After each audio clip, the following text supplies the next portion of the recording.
Aggettivo, non è che come mi chiamano.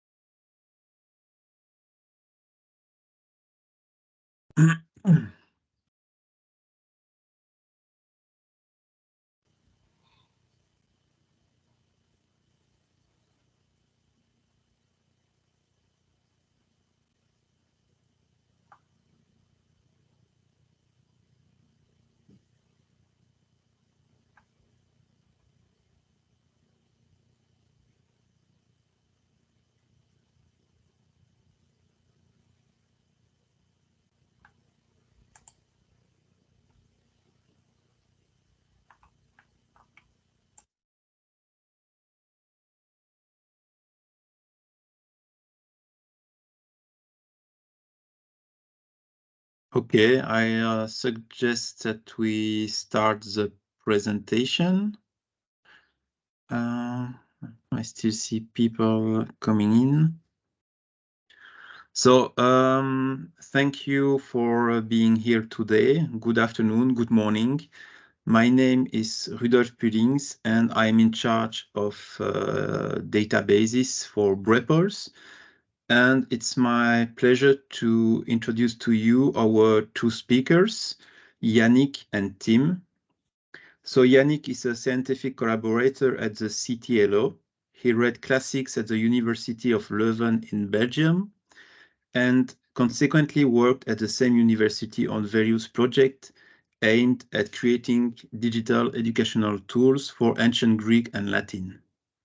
At the CTLO, he is mainly responsible for the database of Latin dictionaries, the Aristoteles Latinus database, the Source Chrétienne Online, and the Patrologia Orientalis database.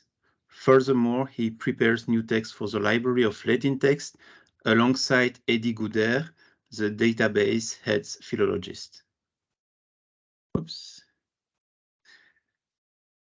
Tim Denecker is publishing manager at Brepols for the Corpus Christianorum series, Brepolis Latin databases, and various print and online publications in related to classics, late antiquity, history of religion. Before joining Brepols, Tim worked as a doctoral and postdoctoral researcher at the University of Leuven on language and grammar in Western Christianity. So it's a great pleasure to introduce you to this webinar, which is dedicated to the new search interface of the Aristoteles Latinus database and of the database of Latin dictionaries. The new search interface of the database of Latin dictionaries is not yet available. However, there is already a test version, and we have put the information on the screen and in the chat so that you can access this kind of beta version till the end of April. So, Tim, Yannick, the floor is yours. Thank you. Thank you, Rudolf, for the kind introduction.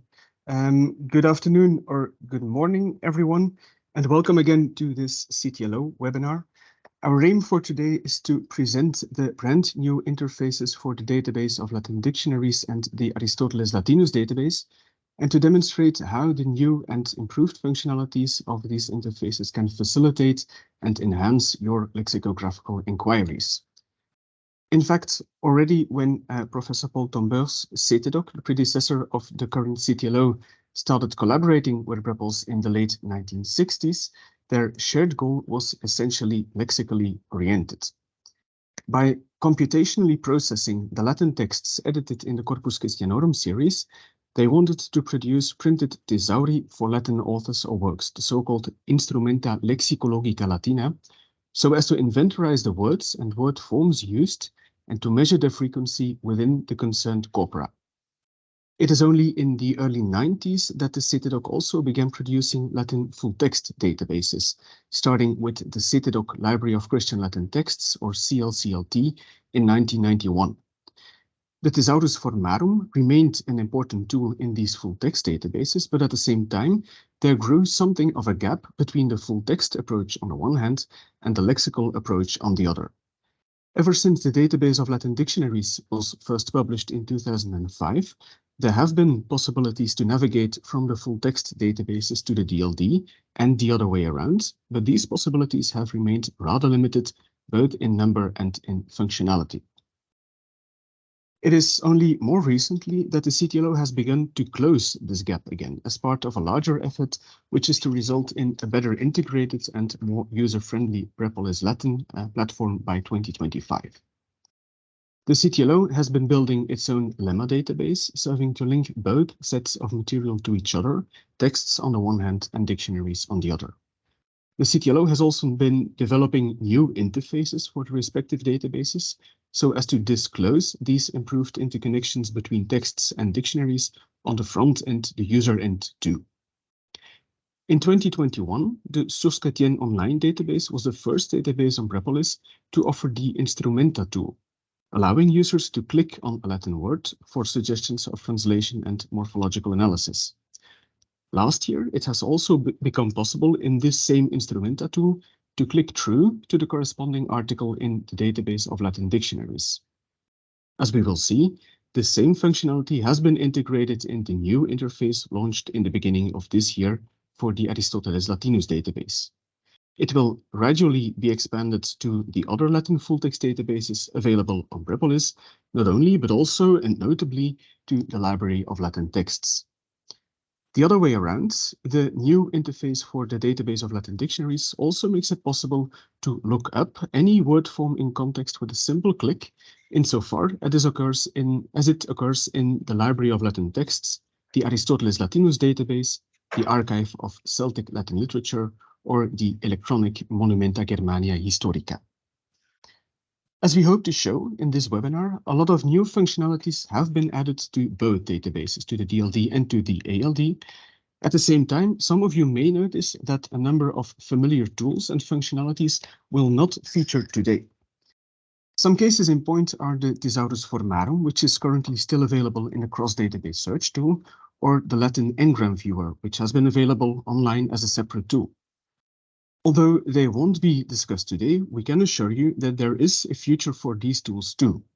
We plan to provide them as part of this better integrated Brepolis Latin platform, which will in a sense replace the cross-database search tool in accommodating all those functions that cut across the borders of the various resources available on Brepolis Latin. More traditional but still most valuable tools such as the Thesaurus Formarum and Concordances will there rub shoulders with an upgraded version of the Latin Engram Viewer, but also with entirely new tools based on natural language processing for Latin. In developing these new user interfaces and in working towards this integrated Brepolis Latin platform, we have adopted three guiding principles. First of all, we have aimed to simplify the user interfaces. We didn't eliminate information or functionalities, but we did choose to offer options or to ask questions only when that becomes relevant and necessary in the process of consulting the databases, in order not to distract you from what you are actually looking for. Second, we have improved the structure and organization of the underlying data. The various pieces of information are now connected to each other in a more meaningful way, so as to make sure that the data are both human and machine readable. Third and last, we are working towards a seamless integration of the various Brepolis Latin databases. While we keep the various constituent databases available as individual products, we make sure to interconnect our resources whenever possible.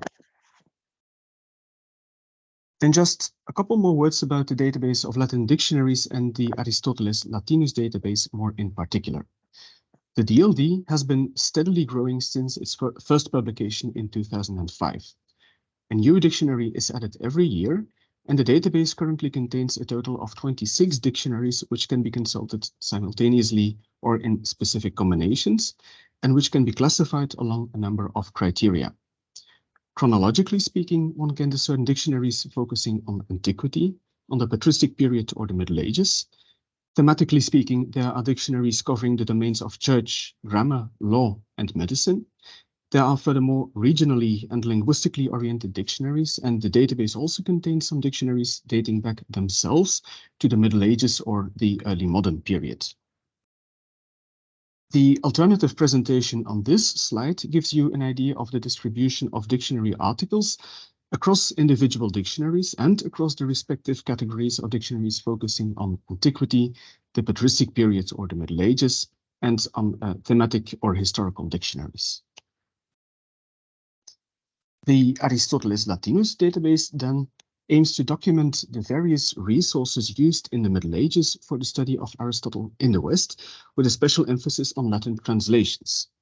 As you can see, apart from some commentaries, most of the works contained in the ALD are Latin translations of Aristotelian or pseudo-Aristotelian treatises, mostly from Greek and to a much smaller extent also from Arabic, and for the most part dealing with natural philosophy, but also with logic, ethics and politics, rhetoric and poetics and metaphysics. Now, after this introduction, let me pass the floor to Yannick, who, as you will see, knows the databases and the new interfaces as his own backyard, and who will show you all the lexicographical ins and outs of the DLD and the ALD.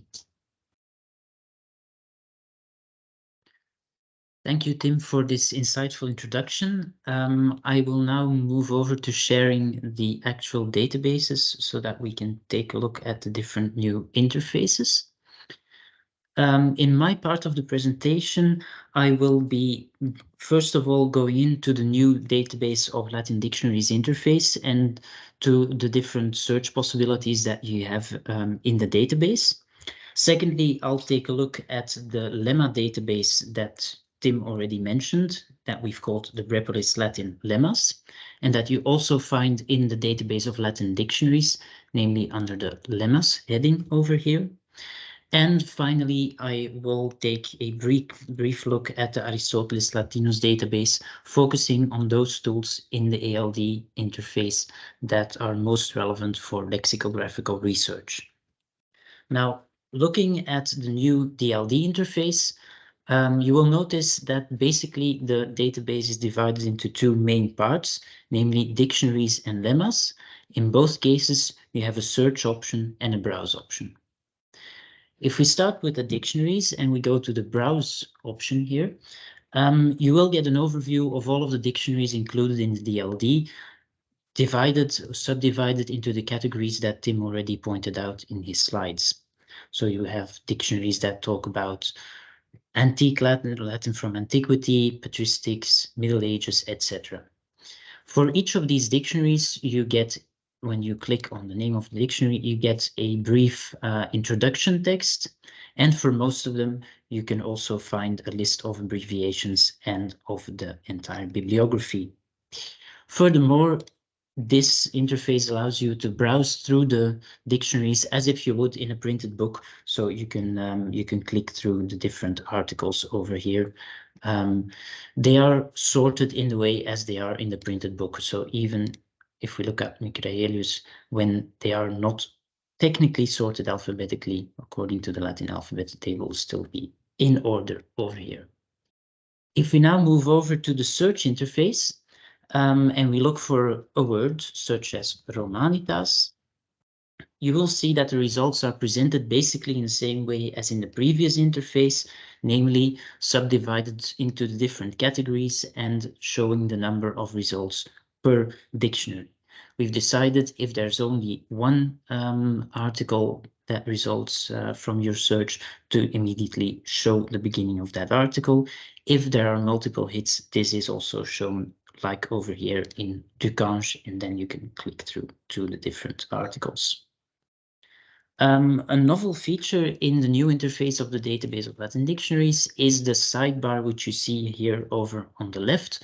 For this search, we only have one exact match, but if we look for a word such as lex, you can expect that, well, yes, there are exact matches, but there are also what we have called partial matches. So basically phrases that include in some way or other this word, the word lex.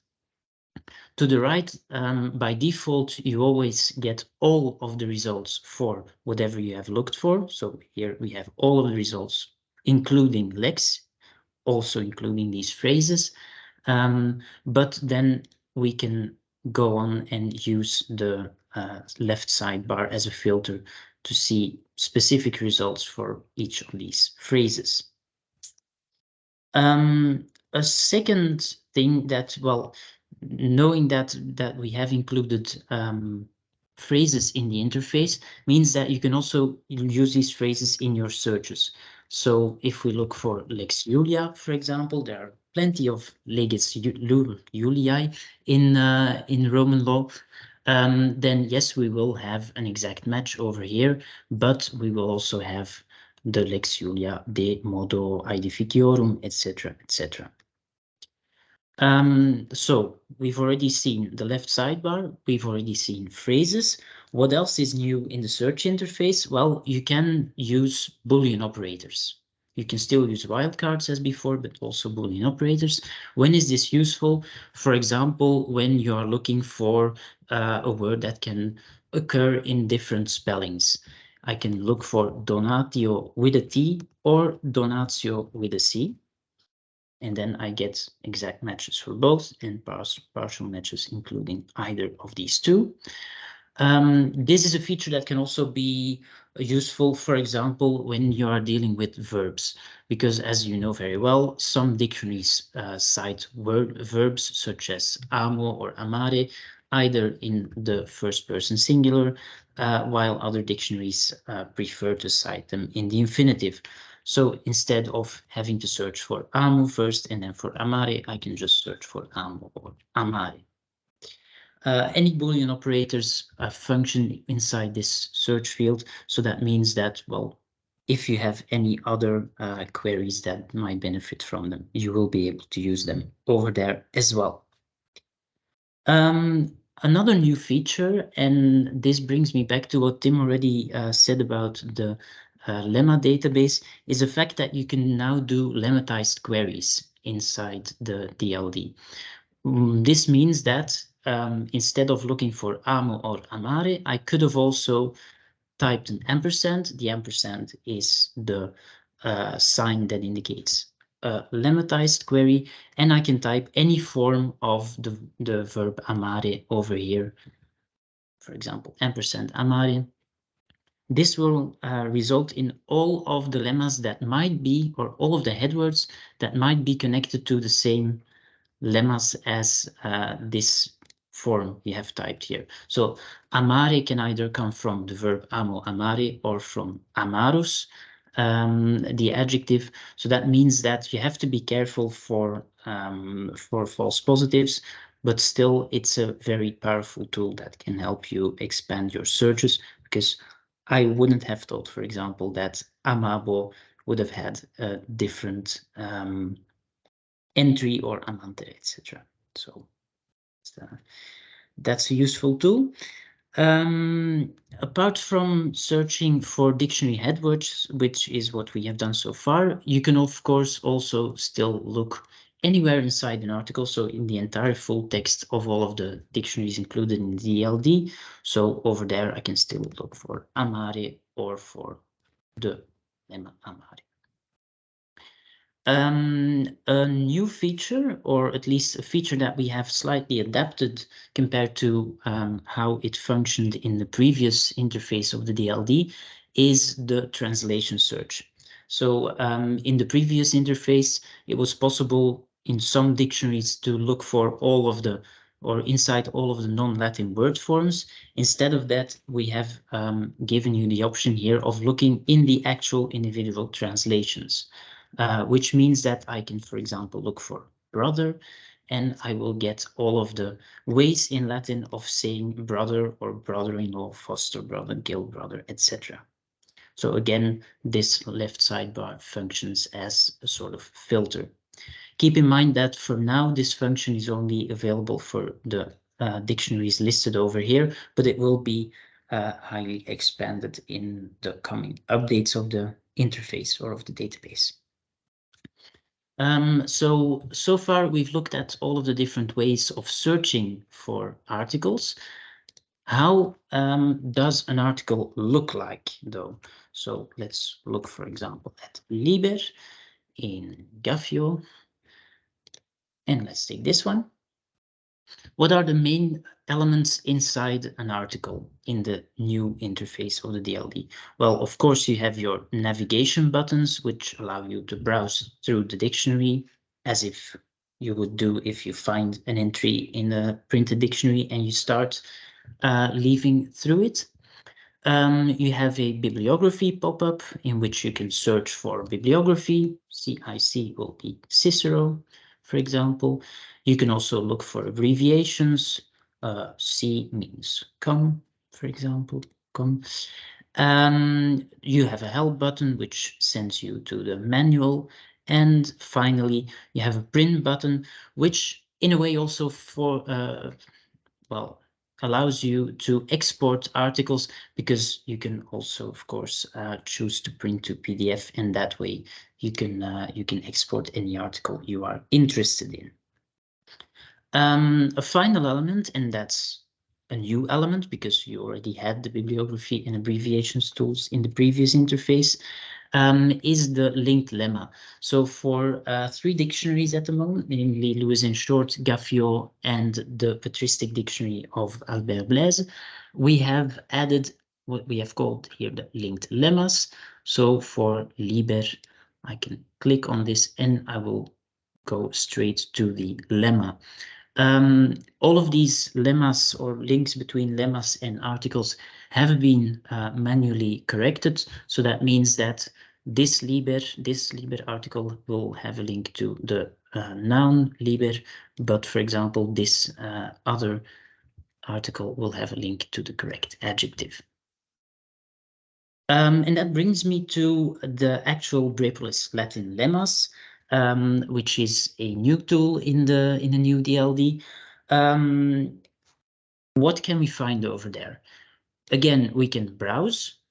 We can browse through the list. Currently, we have about 72,000 lemmas that are publicly available. More are on the way, but these are the lemmas that are linked or that cover the entire Gaffiot, Lewis and Short, and Patristic Blaise dictionaries. Inside the list, you can position on a certain lemma in the list. You can also filter the list by part of speech, etc. Now, what does an actual lemma look like, or rather, what kind of information do we have about a lemma? Let's go back to our Liber. By the way, this search field allows you to search for any word form connected to any lemma, which means that if, for example, you're reading a text and you find a word like libertati, for example, you have no idea which lemma it might come from, just that it says libertati. You can look for it here, and the database will tell you which lemma it comes from. Now, what are the main parts of the lemma page? Again, there are navigation buttons, as we have already seen in the articles. You can print the lemma, so you can, again, print or save as PDF. We have the part of speech of this lemma, in this case a noun, libertas, freedom, and we have an approximate frequency of this lemma. Keep in mind that this is only, let's say, a vague approximation. So low frequency usually means that it's a rare place name, for example, or that the lemma only occurs in some inscriptions, etc. Average frequency is the bulk of the list of lemmas, and then high frequency will be mostly function words or verbs such as sum, esse, etc. We will get back to the stems later on, but we also have, of course, the inflection, so all of the inflected forms of the lemma. And then finally, at the bottom, we find all of the connected articles, in this case, from all of 3 concerned dictionaries. It is possible, if we look for the verb amo, amare, for example, that more than one article is connected to a lemma. Let's go back to, well, this one that we were looking at before libertas. An important feature here is the fact that when a form is red and in bold, you can actually click on it to look it up in the various Brepolis Latin full text databases. So we make a distinction, and it's better to see if we have some attested forms and some non-attested forms. So for example, here, libellulus, some words are red and bold, some are italic and black. The red and bold forms are the ones that actually are attested. The other ones are, at least for now, not attested in the text that we have included in our full text databases. So again, if I click on libellulus, I get the databases in which the form is attested, and I can click through to the database to immediately see the different occurrences of this word form. This is a very important feature, and I would highly recommend to actually look the forms up in the database, especially when the analyses can be ambiguous. Because keep in mind that these, let's say, these matches between lemmas or, well, forms of lemmas and attestations in the database are character-based. So that means that, yes, we have at least one form libellulo in the database, but whether it is a dative or an ablative, that's something you will need to look at in the database. Moving on, another important feature here is the fact that we have, where possible at least, included non-standard spellings. So if we go looking for a word such as donatio, or I can even do donatio with a C, you will see that underneath the, let's say, classically spelled form or standard spelling donatio with a T, we also find the spelling with a C, which is of course not classical, but which is, as we can see here, amply attested in our databases. This is still a work in progress, but we have already covered quite a lot of these forms, and it's actually an important operation because, as you know, proportionally classical Latin or classically spelled Latin is not necessarily the majority of everything that we have in our full text databases. We have a lot of editions of medieval texts where the editors try to respect the spelling of the manuscript or of the era, and where it's necessary, therefore, to take into account these forms. So that's another important feature. And then finally, if we look at a lemma such as this one, we have tried to respect the spellings or the readings provided by the reference editions inside, in the first place, the Library of Latin Text. As you know, a lot of the reference dictionaries that we still use today, those in short, well, in the first place, I would say, these are quite old dictionaries that are based on editions that today we might not or no longer consider critical editions. And therefore, a lot of the forms that they include are not or no longer accepted as valid readings. In those cases, and I can't guarantee that it is already functioning everywhere, but mostly we have already fixed this and made sure that the current reading is available. Editorial variants, as we have labeled them, are also available. The reason why we have still included these, even though they are not the ones that are attested in our edition of the text, is that this way, if we include in our database a text that quotes, for example, a classical author using this variant reading, then this form is covered as well. So for now, this is all I'm going to tell you about the new interface of the DLD. If you have any questions later on, please, of course, ask them. And I will briefly move over to the Aristotelis Latinus database. Unfortunately, we don't have time for a complete exploration of this new interface, which I apologize for, but which we will have to do at a later moment. In any case, what's important is that, as Tim already said in the introduction, we have followed these three principles of a simplified user interface, of more structured data, and more seamless integration. So the first principle, simplified interface, that's what you see over here. There are less buttons at the beginning, at least. So a simpler interface, but with more options. You can actually do more than you could in the previous version of the ALD. You just get confronted with those new options only when you are looking for them or when you need them, let's say. One of the new options, for example, is that you can search in a larger context rather than just one sentence, which can be important if, for example, you try to identify a passage you found in a manuscript. Just saying something. Secondly, the data has become more structured. More structured meaning, more machine readable. That's first thing.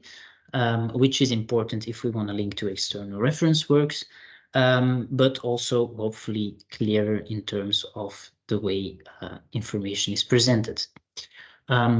Just to give you an example of this, if we go to a work such as this one, such as the Analytica Posteriora over here, you will see that the different people involved in the creation of this work at some point, so the original author who wrote the original work, Aristotle, is mentioned here. The translator is mentioned here, Ceratus Cremonensis.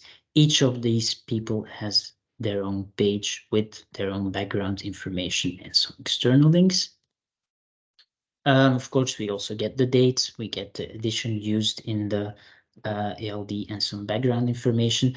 And that's also new, we show here which position the text takes in the taxonomy that we have devised for the ALD. Getting back to the actual topic of this presentation today, namely lexicography, how are the new lexicographical tools in the DLD integrated into the ALD? Well, there are actually two main areas in which this is the case. First of all, you can use the lemmatized search, which we already saw in the DLD, also in the ALD. So again, using the ampersand, I can type animosus, for example, and I will find animose, animosa, animosiora, etc. as well.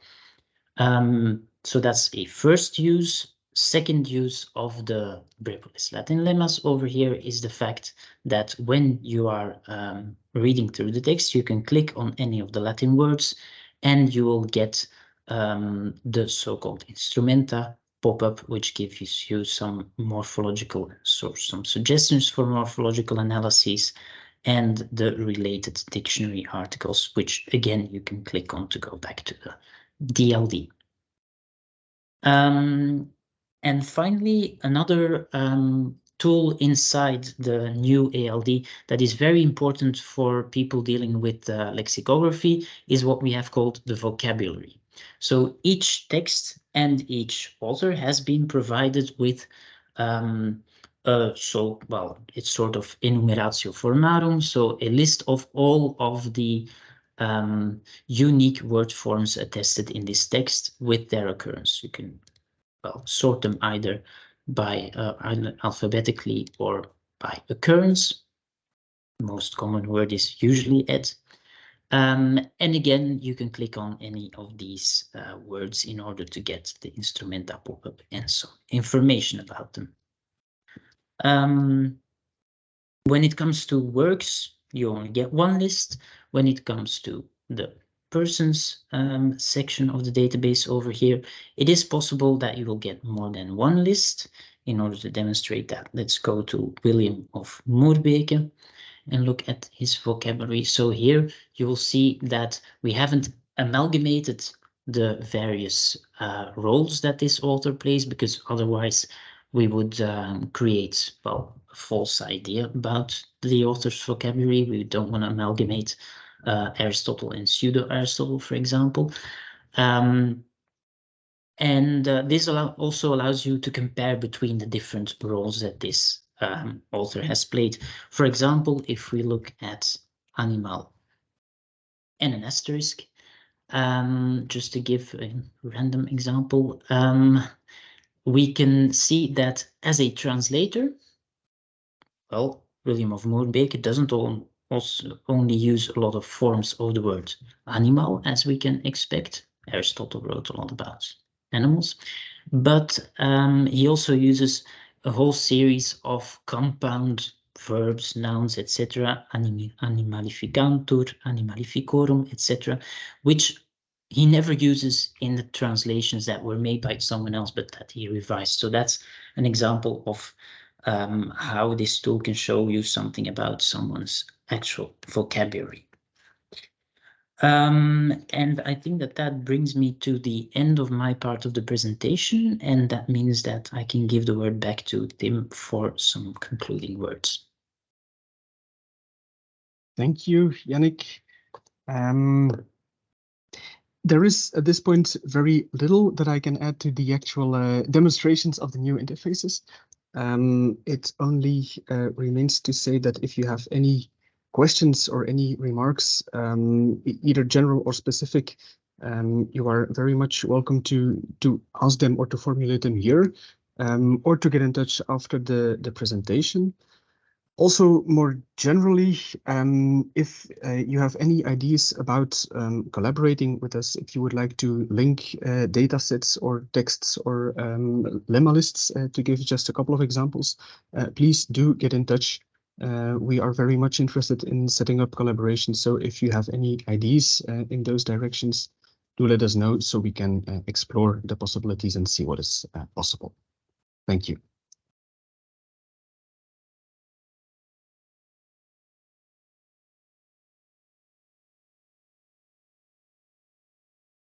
Yes. Tim, Yannick, thank you for this excellent presentation and the exciting perspectives that they open. So I'm sure that our attendees will have some questions, so please feel free to ask.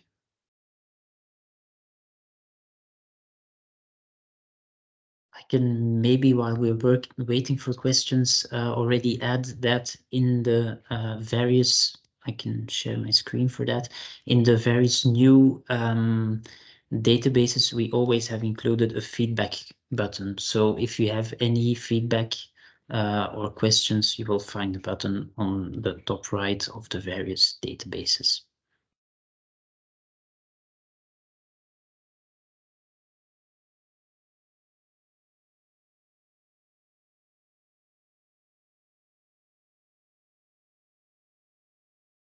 Thank you, Liane.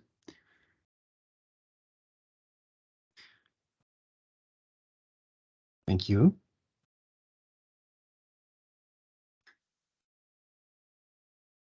Tim, Yannick, maybe that you can tell us some more about the future and the evolution, and when we can expect this new interface, the one that is used by the Aristoteles Latinus database, in our other database, like the library of Latin text.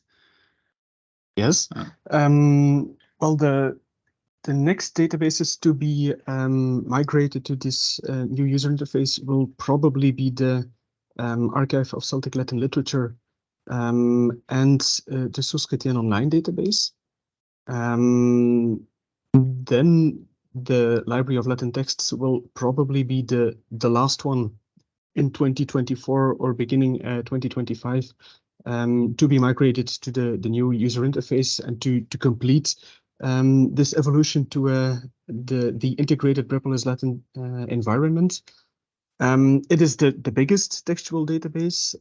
It has the biggest range of possible constellations of authors and text corpora. So it will take the most time and work to prepare everything for the new user interface. Before we tackle the Library of Latin Texts, we will most probably also be dealing with the electronic Monumenta Germania Historica, which also poses some challenges in terms of organization of authors and texts and corpora, but which is less extensive than the LLT.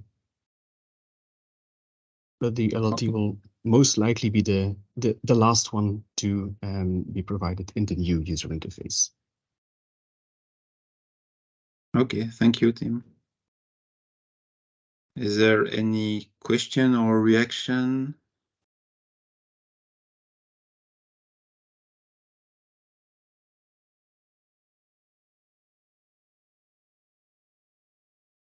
So if you have question, you can also write them down on the chat box.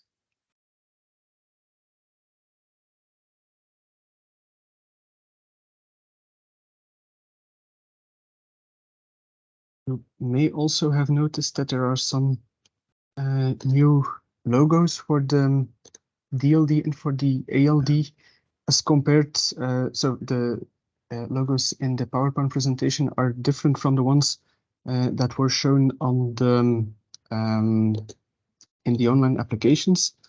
That is part of a more general initiative to rebrand the Brepolis databases in general. So both the Latin databases and then the bibliographical and the encyclopedic databases. So there's the new logos and the new corporate template that is going to be introduced or implemented. But there's a lot going on, and the various evolutions will have to be combined in an optimal way.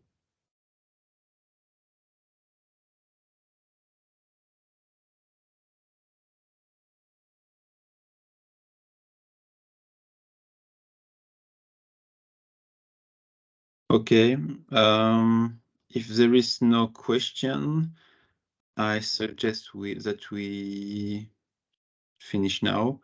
I will copy paste again in the chat the URL to the new version of the database of Latin dictionary. So it's a test version that is available until the end of April.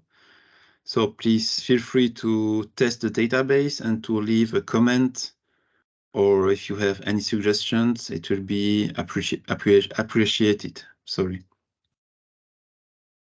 Okay, so if there is no other question, I wish you a good day or a good afternoon and a good weekend to everyone. Thank you. Thank you. Thank you.